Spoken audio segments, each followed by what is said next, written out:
ආයුබෝවන් வணக்கம் රම්දා සබ්දාගාරයේ සිට නාගල් තමයි පරිපූර්ණ දරුවනේ අදත් සුපුරුදු ලෙස ඔබගේ ඉල්ලීමක් ඉටු කිරීමටයි මා අපේක්ෂා කරන්නේ. ඔබට මතක ඇති මගේ කුරුඳුල් වීඩියෝ එකේ නාමපද පිළිබඳව ඔබට හඳුන්වා දෙලා තිබුණා. එය නැවත එකින් එක විග්‍රහ කරලා කරන්න කියලා ඔබ ඉල්ලීමක් කළා. ඒ අනුව දැන් මම සූදානම් වන්නේ ඒ නාමපද පිළිබඳව ඔබට හඳුන්වා දීමටයි. දරුවනේ ඊට ප්‍රථම මගේ වීඩියෝ බලලා ඉවරලා සබ්ස්ක්‍රයිබ් කරන්න. එතකොට ඔබට මම දාන අලුත් වීඩියෝ හැම එකක්ම ඔබට දැන ගැනීමට දෙවන බස දෙමළ පිළිබඳව සරල ඉගෙන ගැනීමට අවස්ථාව ලැබෙනවා. ඉතින් දරුවනේ එහෙනම් අපි පාඩම ආරම්භ කරමු. දරුවනේ නාමපද කියලා කියන්නේ යම්කිසි දෙයකට නමකින් හැඳින්වීම සඳහා යොදා ගන්න පදයක් තමයි නාමපද කියලා කියන්නේ. ඒ සිංහල භාෂාවෙන් තමයි නාමපද කියලා කියන්නේ. දෙමළ භාෂාවෙන් අපි කියන්නේ පෙයර්චොක්කල් කියලා. මොකද්ද? පෙයර්චොක්කල් කියලා තමයි නාමපද වලට කියන්නේ. සිංහල භාෂාව ගත්තොත් එහෙම නාමපද කොටස් පහක් තියෙනවා. කීයද? සිංහල භාෂාවේ නාමපද කොටස් පහක් තියෙනවා වගේම දෙමළ භාෂාවේ එය කොටස් 6කට බෙදලා තියෙනවා. ඒකට අපි කියන්නේ ආறு වகை පෙයර්චොක්කල්. මොනවද? ආறு වகை පෙයර්චොක්කල් කියලා. ඒ කියන්නේ කොටස් 6ක් කියන අර්ථයක් තමයි දක්වන්නේ. පැහැදිලිද? එහෙනම් අපි බලමු මොකක්ද මේ නාමපද කොටස් 6 කියලා. එකක් තමයි ඉඩපෙයර්චොක්කල්. මොකද්ද? ඉඩපෙයර්චොක්කල් කියන්නේ ස්ථාන නාම. කාලපෙයර්චොක්කල් කියලා කියන්නේ කාල නාම. ಗುಣපෙයර්චොක්කල් කියන්නේ ගුණ නාම. පණ්ඩුත් කියලා මේකට කියනවා. පණ්ඩුපෙයර්චොක්කල් කියලා කියනවා. ಗುಣපෙයර්චොක්කල් කියලා මේකට කියනවා දරුවනේ. ඉතින් මතක තියාගන්න ඕනේ. සිනපෙයර්චොක්කල් ඒ කියන්නේ අවයව නාම වලට කියන්නේ සිංහලෙන්. තොලිපෙයර්චොක්කල් රැකියා නාම අපි විග්‍රහ කරන්නේ එහෙමයි. එතකොට පොරුපෙයර්චොක්කල් කියන්නේ දරුවනේ ද්‍රව්‍ය නාම. එහෙමනම් ඉතින් මතක තියාගන්න දෙමළ භාෂාවේ කොටස් 6ක් තියෙනවා. ඉඩපෙයර්චොක්කල්, කාලපෙයර්චොක්කල්, කුණපෙයර්චොක්කල්, සිනපෙයර්චොක්කල්, තොලිපෙයර්චොක්කල් සහ පොරුපෙයර්චොක්කල්. ඉතින් දරුවනේ මේවා එකින් එක අපි දැන් විමසලා බලමු උදාහරණ සහිත. එහෙනම් ඔබත් මේ පිළිබඳ වැඩි අවධානයක් යොමු කරලා මට සවන් දෙන්න.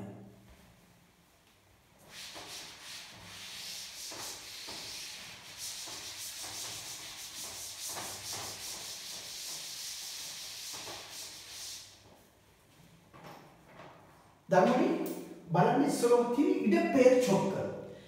ඉඩපෙයර්චොක්කල් කියලා කියන්නේ යම්කිසි ස්ථානයක් නම් කිරීමට, යම්කිසි ස්ථානයක් හැඳින්වීමට යොදා ගන්න ලබන පදයක් තමයි. උදාහරණයක් ගත්තොත් එහෙම පාසල, පිට්ටනිය, විද්‍යාගාරය අනේ එවැනි දේවල් ස්ථානයක් ලෙස අපි හඳුන්වනවා. ඒකට කියන්නේ ඉඩපෙයර්චොක්කල් කියලා. බලමු උදාහරණ මොකක්ද කියලා.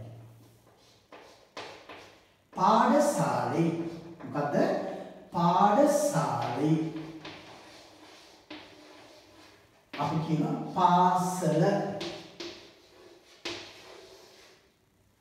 හරිද? ඊට පස්සේ අපි කියමු මුහාම් කියලා. මුහාම්. කඳවුර.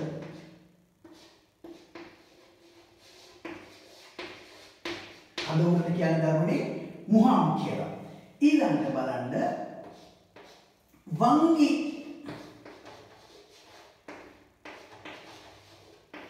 වංගි කියන්නේ බැංකුව. ඉතින් දරුවනේ මේ මම උදාහරණ තුන බැගින් තමයි දෙන්න බලාපොරොත්තු වෙන හේතුව මේ පාඩම ඔබට පැහැදිලිව කරන්න අවශ්‍යතාවයක් නිසා. එහෙනම් මම දැන් ඉදිරිපත් කරේ පාඩශාලය කියන්නේ පාසල, මුහාම් කියන්නේ කඳවුර, වංගි කියලා කියන්නේ බැංකුව. දරුවනේ මේ හැම උදාහරණයක්ම ස්ථානයක් හැඳින්වීම සඳහා යොදා ගන්න පදයක්. එහෙනම් ඊළඟට අපි බලමු දරුවනේ ඊළඟ උදාහරණය මොකක්ද කියලා නාමපදයේ මොකක්ද කියලා නාමපද කොටස. ඒකට අපි කියනවා කාලපෙයර්චොක්කල් කියලා. මොකද්ද? කාලපෙයර්චොක්කල්.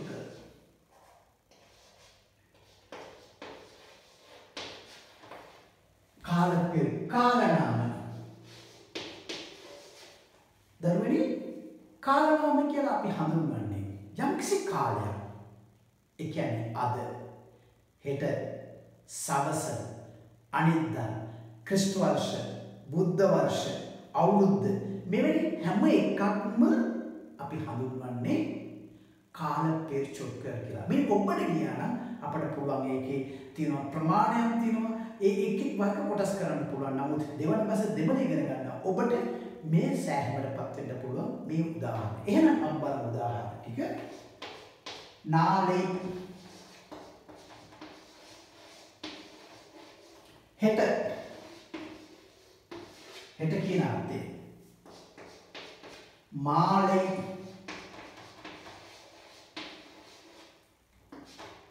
කියන්නේ සවස. ඊට පස්සේ වරුඩම්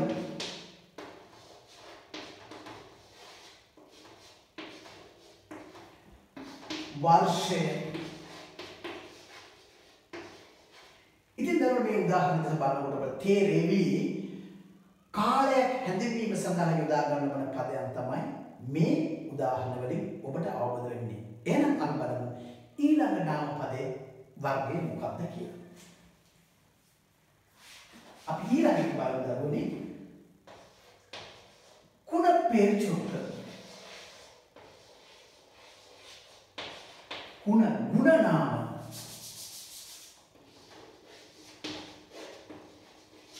ගුණනාම. ඒකට උදාහරණ ගත්තොත් එන්න දරුවනේ මුදල බලාගන්න ඕනේ මේක පොඩි විශේෂත්වයක් තියෙනවා දරුවනේ.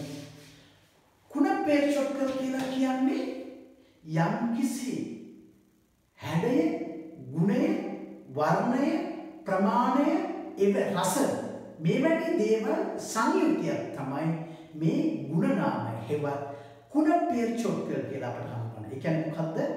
හැඩය, ගුණය, වර්ණය, රස, ප්‍රමාණය. මෙන්න මේ හැම සංයුතියක් තමයි කුණපේර්චොක්ක කියලා අපි කියන්නේ. එහෙම නැත්නම් පණ්ඩුපේර්චොක්ක කියලා දෙමළ භාෂාවේ භාවිත කරනවා දරුවෝ. ඉතින් බලමු අපි ඒකට උදාහරණ මොකක්ද කියලා. පළවෙනි එක තමයි වෙල්ලේ.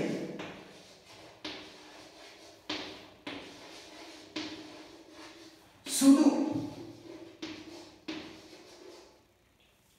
ඊළඟට බලන්න. වට්ටම්.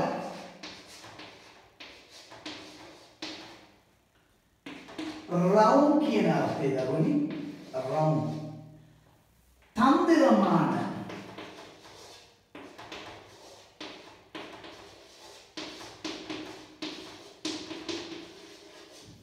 කපටි කියන අර්ථය දරුවනි. කපටි කියන්නේ වෙල්ල, වට්ටම්, තන්දරමාන. මේ තුන ගත්තොත් එහෙම කුණපේර්චොක්ක වලට අයත් උදාහරණ තමයි. දරුවනේ මේකේ විශේෂත්වයක් තියෙනවා මම කිව්වා. නැවත ඔබ මතක් කරගන්න මොකද්ද මේකේ තියෙන විශේෂත්වය කියලා. ඊට පස්සේ අපි ඊළඟ මේ නාමපදයේ කොටස අපි දැස බලමු.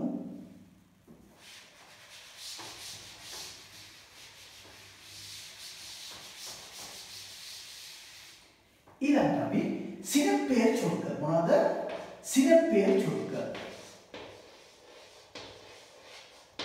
සිනපේර්චොක්ක. ඒ කියන්නේ සිංහලෙන් අපි කියනවා නම් දරුවනි අවයව නාම කියලා. මොකද්ද? අවයව නාම. මේ උදාහරණ හොඳට මතක තියාගන්න. සම්පූර්ණ කොටසක්. අපේ ශරීරය ගත්තොත් තියෙන අත කොටසක්. ඒකේ ඇඟිල්ල කොටසක්. නියපොත්ත කොටසක්. ඇස් ගත්තොත් තියෙන ඇස් වල ඇහි බැනි ඒව කොටසක්. ඇඟිල්ල මේ ගස් වල ගත්තොත් තියෙන මුල්, පොතු, මල් වල ගත්තොත් පෙති. මේ හැම එකක්ම සම්පූර්ණ එකක්. සම්පූර්ණ කොටසක් හැඳින්වීම තමයි අපි අවයව නාම කියලා අපි හඳුන්වන්නේ. එහෙමනම් අපි දෙමළ භාෂාවේ උදාහරණ කිහිපයක් බලමු. වේල්. ඒක කියන්නේ මුල්. ඊට පස්සේ බලමු මල් පෙතිවලට ඉදල් කියලා කියනවා.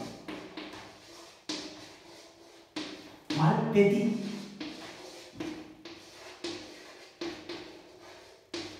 නහම් කියලා කියනවා. නහම්. මේක කියන්නේ නියපොත්ත. මොනවාද? නියපොත්ත.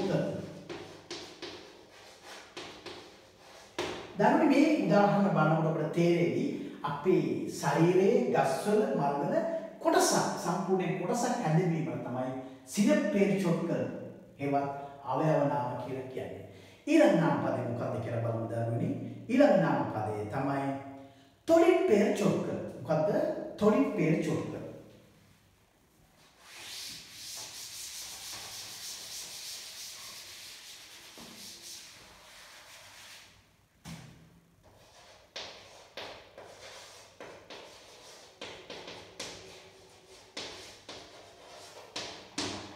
රැකියා නාම දරුවනි රැකියා නාම කියලා කියනකොට ඔබට අවබෝධයක් හැඟීමක් ඇති වෙයි. ගුරුවරයා, වඩුවා, ගොවියා මේ හැම එකක්ම පදවි නාමයක්. පැහැදිලිද? මේ රැකියා නාම කියලා කියන්නේ උදේ මතක තියාගන්න යම්කිසි කෙනෙක් කරනු ලබන ක්‍රියාව. රැකියාව සඳහා යම්කිසි කෙනෙකු කරන ක්‍රියාව. දැන් ගුරුවරයා ඉගැන්වීම, ගායකයා ගැයීම. එතකොට සෙල්ලම් කරන එක්කන සෙල්ලම් සල්ලි වලට සෙල්ලම් කරනවා මුදලට. මේ රැකියාව. නමුත් ඔහු වෙන අවස්ථාවකදී ඔහු ඒ රැකියාව නිරත වෙන්නේ නැහැ. කෙනෙකු කරන ක්‍රියාවක් තමයි ඔහුගේ රැකියාව තීරණය වෙන්නේ. මේ තීරණය වීම තුළ ක්‍රියාව තුළ අනිවාර්යයෙන් මෙන්න මේ ප්‍රත්‍යයන් දෙක තියෙනවා. මොකද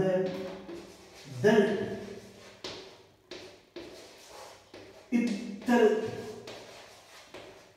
මෙන්න මේ උදාහරණ මේ ප්‍රත්‍ය දෙක එම ක්‍රියාපදයේ තුල රැඳිලා තියෙනවා. උදාහරණයක් ගත්තොත් එම පඩිපිත්ත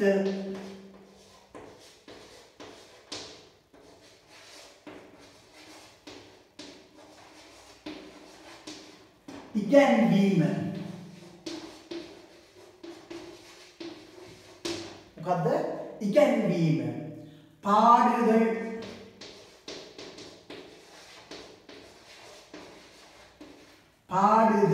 ගැයීම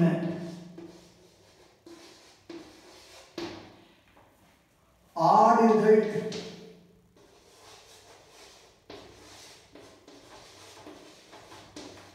නැටීම. දරුවනි මෙන්න මේවා තමයි දෙමළ භාෂාවේ රැකියා නාම වලට කියන උදාහරණ. ඒකේ අනිවාර්යයෙන්ම මේ ප්‍රත්‍යයන් දෙක වන උත්තර දෙක සඳහන් වෙලා තියෙන්නේ. මෙන්න මේක සඳහන් වෙලා තිබීම අනිවාර්යයි. අපි අවසාන නාම පදේ මොකක්ද කියලා බලමු. මොකක්ද අවසාන නාම පද කොටස කියලා අපි බලමු.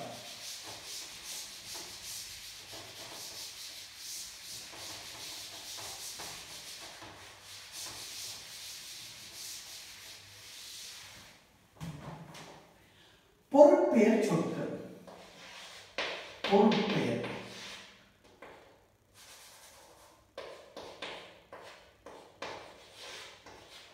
பொறுப்பேற்சொற்கள் කියලා කියන්නේ සිංහල භාෂාවේ ද්‍රව්‍ය නාම.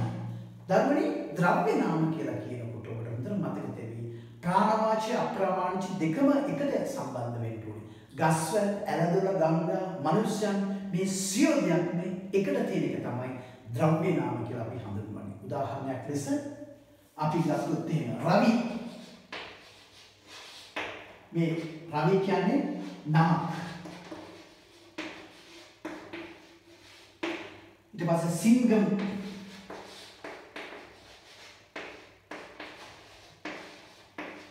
සිංහයා මැරම් ගස. මේ තුනම උදාහරණ ගත්තොත් එහෙම කියන්නේ එකක් රවි සිංගම් මැරම් මේ තුනම ගත්තොත් එහෙම ද්‍රව්‍ය නාම තමයි අපි භාවිත කරන්නේ. පැහැදිලිද?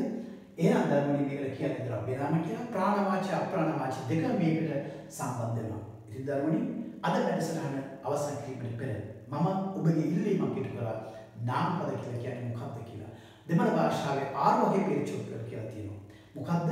ඉඩපේර්චොක්කල්, කාලපේර්චොක්කල්, කුණපේර්චොක්කල්, සිනපේර්චොක්කල්, තොලිපේර්චොක්කල් සහ පොල්පේර්චොක්කල් කියලා කොටස් 6කට බෙදලා තියෙනවා. මේක හොඳට බලන්න. subscribe කරන්න.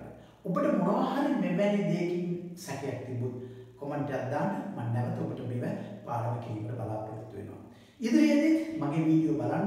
ඒකෙදිත් ඔබට වැදගත් මාතෘකාව ඔස්සේ මම කතා කරන්න බලාපොරොත්තු වෙනවා. එහෙනම් දරුවනේ අදත් රම්ලා ශබ්දාගාරයෙන් සමුගන්නා මා නාගල් තමයි පරිපූර්ණ. ඔබට සුබ දවසක්.